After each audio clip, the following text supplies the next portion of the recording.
Hello there, everybody. Oh God. All right, I think I might have had a bit too much salt last week. Let me just put that away. Instead, MSG.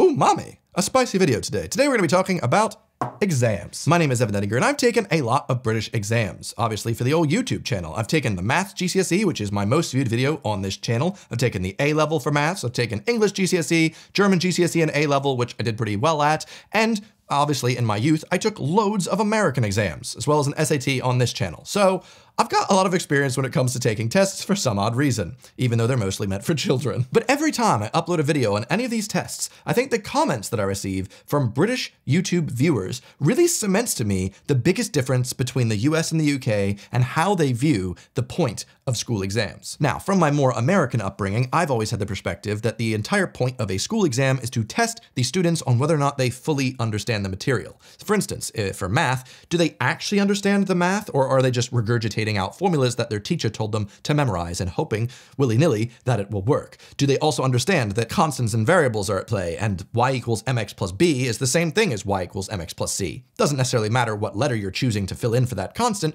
Do you understand this concept? I always found it very interesting after moving to the UK. I interacted with a lot more of my British viewers, and so many British students would complain saying that on their exams, they were given things that were so out there and had nothing to do with what they were actually taught in school, which from, like I said, my perspective, I always thought that was strange because especially with math, a lot of it is trying to take what you've been taught in school and apply it in a less straightforward way to prove you actually understand the core. You're not just regurgitating the formulas and such. Now, a lot of these discrepancies, I'm very sure most of you know, really comes down to the quality of teacher you get. The difference between a teacher who really enjoys their subject matter and a teacher who just treats it as a job is night and day. And I can almost bet that a teacher that you think back to right now that you really liked in school, I bet they actually liked the subject matter enough to instill a similar enjoyment of that subject to you. Whereas teachers that you didn't like, well, there's probably a lot of reasons for that, actually. One of my favorite math teachers growing up was my 8th grade algebra teacher, who really helped me to understand that there are so many different ways of solving math and to treat math more like a fun puzzle, and then you get a lot more enjoyment out of it. Though I kind of already did that because I played a lot of math games for fun. That was just what I was into. But when I got to my stage of university, most of the strategy that I used to do well in class was pretty much a mini-max strategy. What is the minimum amount of effort I can put in to get the maximum effort? And once I realized certain teachers had a similar strategy of what's the minimal amount of teaching I can get to get the maximum amount of just ease of teaching, where they would provide you with a practice exam a week before the actual exam, and if you just memorized the workings for the practice exam, it would pretty much be the same thing as the exam with a little change, so you could get an A+. That was what I did. Feels like cheating in a way, but it also felt like I'm just figuring out how to do well on exams, not really how to do well at the math. And I think that didn't work for all of my courses, but I think that's really what comes to play when it comes to British exams. So much more of it actually has to do with how you take the exam than what the content actually is. Now, I will say I've never really talked about this in length on my YouTube channel before, but when I first moved to the UK, I graduated with my bachelor's in mathematics and moved to do a master's over here in actuarial science. And to be fair, yes, a master's is meant to be way more difficult than a bachelor's, but I think one of the most difficult transitions for me was the teaching style, was the exam style, was the grading, the marking style in the UK.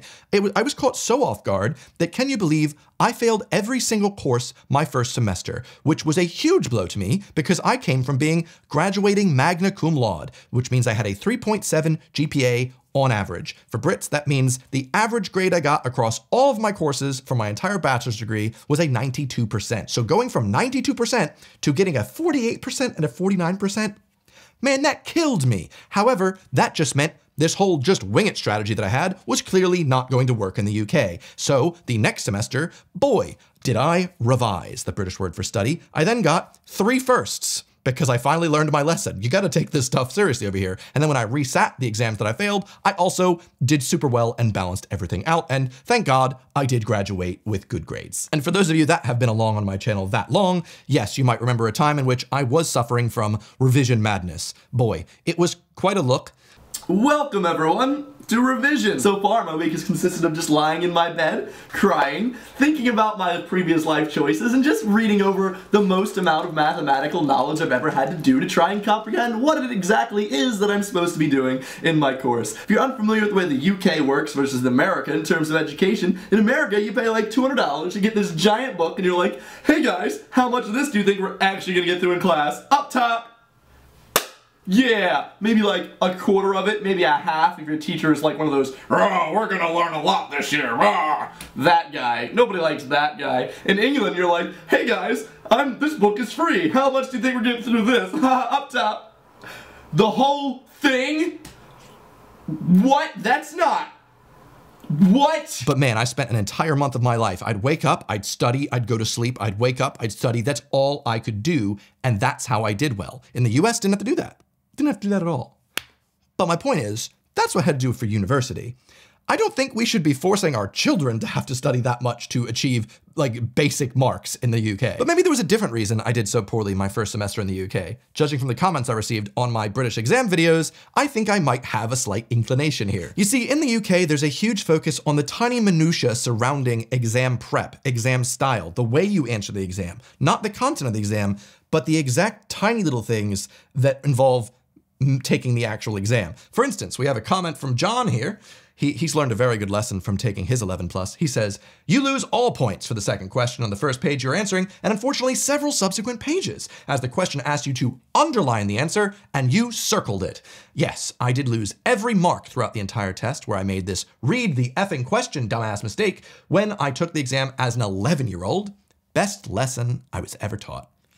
Really, John? That was the best lesson you ever taught, which was conform and listen to authority, and even if you know what you're talking about, if you mess up on tiny minutia that shouldn't really count, that actually matters. Just listen to authority. That's the best lesson you've ever been taught?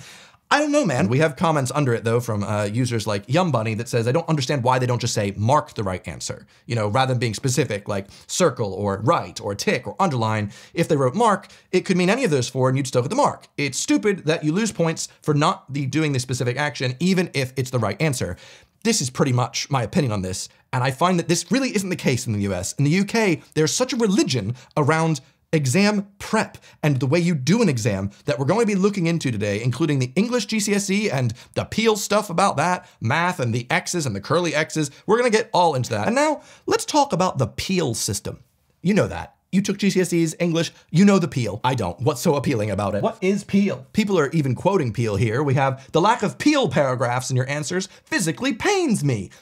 It's not even spelled that way, is it? It's P-E-A-L. When you're taking English GCSE, what does it mean to use a Peel paragraph? The secondary, I was told you peel over your page because it's... I'm gonna peel all over my page. That's how you remember. Point, evidence, explain. Point, evidence, explain, link. Yeah, so that's what someone said, but then I had someone else saying P-E-A-L, which is analyze. Yeah, so there's multiple peels. Depends on which school you went to and which teacher you had. Great. You know what I wish they taught us instead? English, maybe. So I stupidly thought that I was fluent in the English language. Some YouTubers might disagree, but I thought by being fluent in the English language, I should be able to get a pretty high mark on an English GCSE, a test made for children. However, it turns out from a lot of the comments, no. So at this point, the point of an English exam isn't how well do you understand English, but how well do you understand what teachers are looking for when you write the English for the exam. A skill that is very much useless once you stop taking the exam. Nowhere in your real life will you ever use Peel. I think it'd be more useful to actually use more flowery, real English, not forcing English into a pre-cut package to pass an exam. Just so you know, we do not do that in the US. Obviously, we'll have some sort of tips, like it'd be good to throw in some alliterations, it'd be good to like point to certain parts of the passage that you liked and stuff. But when you are writing, there is no like rules. It's supposed to be a more subjective thing as opposed to math where it's like 1 + 1 is 2, no arguing. English, there are multiple ways of doing it. Unless you're in the UK, who invented the English language, who go, no, you can only use English in this very specific way if you want to get good grades. Marks. Matthews, Lukes, and Johns. Oh, please, Heather, this is not in my script. What is the reason why it matters more about taking the exam than actually learning English? Well, it's structure and argument, persuasive argument. It's how you've got to make your point. Yeah, make the point. Evidence your point. You've got to actually show something to back it up. Sure. You need to explain why it's important. Yeah. And then you need to link it back to your original statement, your initial essay opening paragraph, why it's relevant to your essay in general. So it's how to structure an essay answer. Understandably, but that's not how you need to answer. That's not the only way of responding to things. It's not the only way of responding, yeah, but...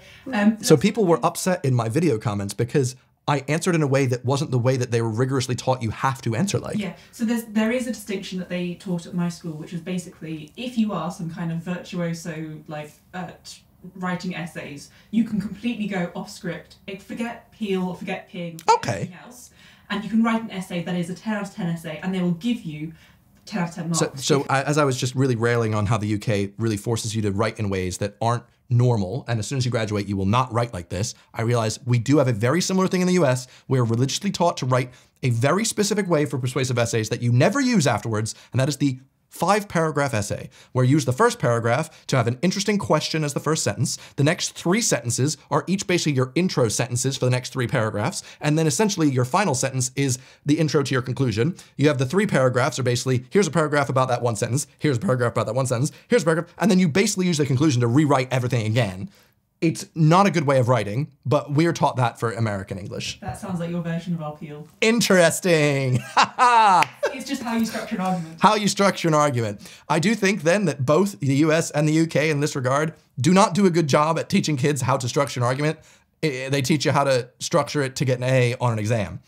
I don't know. I just want you to know when I've been scripting this video, I have not once peeled and I've not written a 5-paragraph essay. So maybe this video is not as good as I think it is. But I mean, I have another comment here from Millie that says, English exams aren't really about knowledge, it's about learning how to play the game. But don't you think it shouldn't be about that? Like, as much as I know everyone really appreciates their upbringing, what they had to go through, and a lot of people have a lot of nostalgia when they watch my test videos. They're like, oh, I remember struggling over that. Don't you think that our future generations shouldn't have to struggle with that like you do? And I'm talking about American exams as well. I do not think we should be teaching more of an outdated strategy of teaching more about the exam than about the actual subject. In fact, I did get another comment here that I found fascinating. Yeah, so this one here from Felix says, honestly, I think the exam technique is mostly BS. In some subjects, we've spent almost as much time learning exam technique as the actual content. What? Think about how much more you could be learning about the subject material instead of how to test on the subject material. I think at this point, we have an issue with the people that are marking the exams needing way too much help, okay? This is your job. Stop this, all right? Let us learn more about the actual subject, please. I'm gonna be spending a lot of this video talking about why I do not think we should be putting all of this stress on our children in a way that is focusing on exam prep that is useless when they become an adult, rather than actually focus on the content. A lot of people seem to agree. And you know what? I don't usually like to agree with Prime Minister Rishi Sunak. However, if you haven't seen the news recently, well, Sunak is going to be replacing the A-levels and the T-levels with his own thing. Wow. Now, usually the Tories aren't really a big fan of people changing their T-levels. Topical joke. But I actually, in this case, kind of agree with them. And luckily, using today's video sponsor, Ground News, we can actually compare different headlines on how this bit of news is being reported by different left-leaning, right-leaning, and center-leaning sources. For instance, if we look at the more left-leaning sources like The Guardian, they're reporting on this as if Sunak is out of touch with reality, which I would agree in most cases, but like I said, I don't know, I feel like I'm a bit more central on this one. Whereas The Telegraph, a more right-leaning source, is looking at this more as a way to end the rip-off degrees and see this as more of a positive thing, supporting the Prime Minister. It's nice to get the bigger picture by seeing how everyone else is reporting on this story, and now I can say, personally, I do think maybe we should do some sort of overhaul on the UK testing system if so many students, I find from my comments, are so stressed about their exams, more so than the ones that I've experienced in the US. I don't know, maybe it is a good idea. I also saw another article the other day on Ground News, which I would say is really interesting, which I'd like your opinion on. Pupils in England could sit digital GCSE exams from 2026 under some proposals. What? I guess that makes sense. I mean, most of these exams now, you all have to write everything out, and in the US we have Scantron, I believe they have that in the UK as well, but at what point do you think it's going to be until these are like 100% digitized? You know, we have like AI grading the math workings. I don't know, I just find that really interesting, and you're able to see here, well, left and right seem to agree this is what's going to happen, so I guess time will tell. We have 3 years to find out. And as you can see, this was barely covered in the media except for these 4 articles published on it, so you likely haven't even heard of this story unless you get your news from these specific sources, and that is another one of the greatest powers of Ground News. And so if you're interested, sign up to ground.news/Evan Edinger, and for less than £1 a day, you can get all this or get 30% off with my link to the Vantage subscription to get everything that I'm using here. Thanks, Ground News, for sponsoring, and let's look at a bit more comments, especially when it comes to the math, or maths, as you say. So what have the English done to their math exams? Oh, it's actually much worse than the English, you could say. Who's going to tell him he would be scored 0 because he didn't write it on the answer line? 10,000 people thought that was good. They're like, absolutely. you don't write that on the answer line, you got all the math right, it's wrong. And even if he got the answers right and on the line, his method is so shit, he'd get no method marks.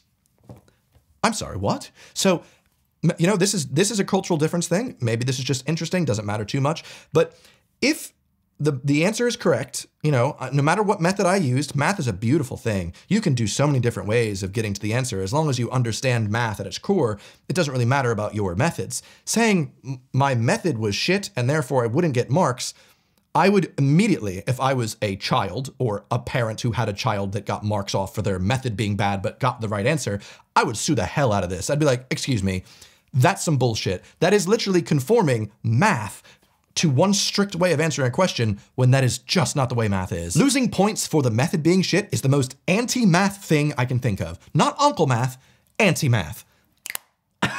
Was not a good joke. Like, similar example, I had a British friend once that told me that when they were in primary school, they were told by their math teacher you could not take the square root of -1. Just couldn't do it. It's not possible. And then, of course, when they got to secondary school, they were then taught, oh, that was a lie. You can. It's imaginary number. It's actually in the complex plane. I think that's a really, really, really, really awful way of teaching math. Telling kids, hey, this is not possible, and then telling them, oh, we literally lied to you, probably isn't going to help them like math by feeling like they can never understand what's right and not because you're not just telling them the right answer. Maybe when they're young and they're inquisitive, instead of just lying and ruining their mathy brains, you could say, yeah, but it's a bit more advanced, so we're not there yet. That would be so easy, instead of just saying, you can't do it. Now, going back to the original topic of underlining your answer, in America, we were just taught, you know, whenever you're done with your workings, to just box your answer. I think this is semantics. It doesn't matter if you box it or if you put it on a line, as long as the person that's grading your exam is able to see where your answer is very clearly, that's all that really matters. So it's not really that big of a difference. I personally would say that, especially if it's a math course, I'd much rather have it be in a box rather than a line, because there's lots of fractions most likely, so maybe you wouldn't want to have a number on a line, and I don't know, I'd find that confusing personally. But hey, if you're used to that, it's not a big deal. The most important thing here is that it shouldn't matter about the way you do it because you've done the math right. You should not lose points because you didn't follow an instruction on the way to mark it. You've done the math. This is a math exam. This isn't a how to take a math exam, which is, I know you guys are obsessed with this, but I think we need an overhaul. From my experience in America, from my entire upbringing, all of my education, including university, it doesn't really matter what your methods are. If you get the right answer, you're going to get full marks. However, if your answer that you've boxed or put on a line or whatever is wrong, that's when the teacher then goes to the method to find out, well, where did you mess up? And every part of the workings that you did correctly, you do get a mark from. So that's where that would be used. So I do find it weird that people are like, oh, well, even if you got the right answer, in the UK, they actually grade you on your method regardless. And I actually had someone telling me, because I didn't show I was multiplying things by 6, because to me, that's just mental math and would be a waste of everyone's time to write down, you'd lose marks for the method. I find that madness. Ah, here it is. So Emma says, as someone who sits the maths higher paper and is going to GCSEs next year, I must say we are literally taught to dumb down and write every little step so that they cannot take off marks. For my upbringing, you wouldn't really lose marks for not doing something that is easily mental math. You'd lose marks on big steps. So you would just show as much as possible to an extent. That being said, depending on what teacher you have, I've had teachers where, let's say you get the wrong answer, they will give you every single mark right up to that, except for the one you got wrong. So even if you did some little silly mistake in the beginning, you get that thing wrong in the method points, but then everything after that, even though they're all wrong like answers, because you did the method right, you do get the points. So I think that's similar to the UK in that way. So you'd lose for the method you got wrong, and you'd lose for the final answer which was wrong. Some teachers are like, actually, no, you got that wrong and you made a small mistake, should have checked your answer. Depends on how ruthless your teacher is. I don't think one method is better or worse. It just depends on the teacher, really. Oof, and then we have over 1,000 people upvoting y equals mx plus b, get out. The amount of people that left comments like this are interesting to me. I find it very eye-opening because before taking this exam and posting it to YouTube, I did not know that in the UK, instead of saying y equals mx plus b for the formula for a line, they use y equals mx plus c, which you know, that's interesting. C can stand for constant. So yeah, I think that's interesting. I wouldn't be upset, or like, I feel like so many people were angry because they're like, that's not the right formula. Even though it's a constant. It actually doesn't matter what letter you use. Oof. And then this next bit, I think, is the biggest contentious issue between US math and UK maths. And that, of course, is the letter X. You see, we had so many comments saying things like, who's gonna tell him he got no marks for writing dot instead of X? What? Luckily, we have other people like Jay coming in saying, is using X for multiplication a British thing? Because in Germany, we also use the dot. Though we have Brits saying, Evan in algebra, X, my math teacher, where's my curly X's? And he doesn't do curly X's? Why isn't he writing the multiplication sign? He's only writing a dot? That looks too close to a decimal. Interesting. So this is one of those cases where you get to see that, you know, math is taught differently in different countries. So I did see someone also bring this up so that it's not just me and you have to believe me at my word here, but we have Hillary that says in America, we're not taught like that. We use an X in elementary school for multiplication, but the second we start using algebra, we switch to a dot, and that way we never get any confusion between the variable X and the multiplication sign. So there you go. That's pretty much exactly what I was going to say from another commenter. In the US, all throughout elementary school, or primary school as you say, you learn 5x5 equals 25. X is the multiplication symbol. You know, Ed Sheeran knows about it. Okay. And then as soon as you get into algebra, you are then taught, okay, now X is actually going to be a variable. It's probably like the main star of the algebra show. You are using X, you are using Y all the time. So rather than using X as an operator to show multiplication, you were just able to use a dot. Now, if you're wondering like, oh, all right, I've never seen that though in the UK somehow, have you seen an asterisk? An asterisk, which you would use using something like, say, Wolfram Alpha, is how you write in computer syntax multiplication. Now, you could use Wolfram Alpha, which of course is every math major's favorite tool. It's like the best calculator in the world, shows you the working, it's great. Now, you could write 5x5 equals 25 or anything like that in Wolfram Alpha, and it will understand if you are an elementary school student. But as soon as you start involving the letter X, as in you are getting into algebra, it is not going to compute that as if you are saying multiply by 5. So when I wrote this example, 5x plus 3 times 5, it's like, no, because we're adults now, all right? We don't use X to mean multiplication. That's for elementary school kids. We're now graduates, all right? We use a dot or we use an asterisk. And there are a lot of comments that were saying things like, well, this is so wrong. How do you not get confused in your methods? Or this would confuse the teacher marking it and just think they were decimals. That is a really interesting comment because saying I can't tell the difference between a multiplication dot and a decimal point is the same as saying, how do you tell the difference between an apostrophe and a comma? The placement. They're completely different parts of the page. They look completely different. A dot in the middle versus a dot very low on the page, on the line, those are very different things. However, I will grant that in the UK, rather than having people be confused about the X versus the multiplication X, their solution is to keep the X, which, God, that confuses me, and instead have a curly X. So this is their solution. Your thought is you'll get confused with decimal points, and therefore you use a curly X, and ours is we don't want an X and another type of an X. We want a different thing. And so we do that. And to end on more of a fun note, a lot of Brits are really upset at Americans for saying math. I get this a lot every one of my videos. I actually switch between them every once in a while because I've lived here a while and sometimes, you know, accents do change. But I get a lot of people that use this really weird argument saying, it's mathematics, Evan. It's not like just one mathematic. And what's interesting about this argument is you're right. There isn't just one mathematic because clearly it doesn't work as a plural because mathematics is not a plural word. Mathematics is a subject. It is a subject that has a lot of different types of math in it, but mathematics isn't short for a plural because otherwise the word mathematic would make sense. The fact that it doesn't shows it's not a plural. Mathematics is a field of study, and that's why I will say math as a shortening because it is semantics, doesn't really matter. Home economics is a course we have, but we would just say home ec. I wouldn't say home ex, would I? And also, most Brits that do have this weird complaint that Americans are weird for saying math will also have a nice pint at the pub and go, oh yeah, when I was in school, I was really into sport. I'm sorry, what? You were into sport? Just one? Just one sport? You know, there's lots of sports. In fact, I would say I was into sports, not I'm into sport. I'm into watching sport. That's, no. Unless you're just into footy, but then that still sounds weird. You gotta use a plural. All right, pot, kettle, black. Huh. That wasn't a dab. It was like an anti-dab, similar to my Uncle Dab. So Callback. But at the end of the day, it is all these little tiny differences between how we are taught things that don't really matter, but I just personally find really interesting. That's kind of like the whole premise of this YouTube channel, is finding out these interesting bits like, oh, use a different letter for the y-intercept. I think that's cool. Or, oh, you guys don't graduate from using X. You keep using X. I do find that super interesting. You know, does it matter if you underline or box? Not really. X, curly X, subscribe.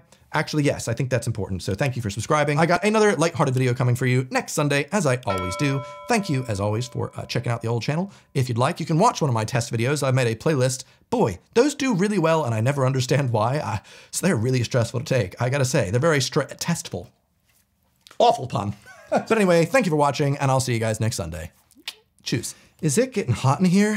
I'm gonna take off all my clothes. I am getting so hot, I'm gonna take my clothes off. I need to turn the heat off, or at least 10 of these lights. Also, quick tiny difference I found interesting was in the US, after you're finished your last day of class in university, the next week you take the exams, so everything's really fresh in your mind, it's easier to pass. Whereas from my experience in the UK, you would take your last week of class, and then you'd have the winter holiday to like celebrate Christmas, have 3 weeks after that, and then you come back to take the exam, which meant I could never, ever enjoy my Christmas because I was too busy stressing about the fact that I had an exam in 3 to 4 weeks when it's all gone from my mind. I have to, what? That does make it harder. You guys do have it harder here, I have to say, in some regards. For the last time, Lieutenant Puppy Pants, we're doing the Cox regression, not the Kaplan-Meier. Get it together.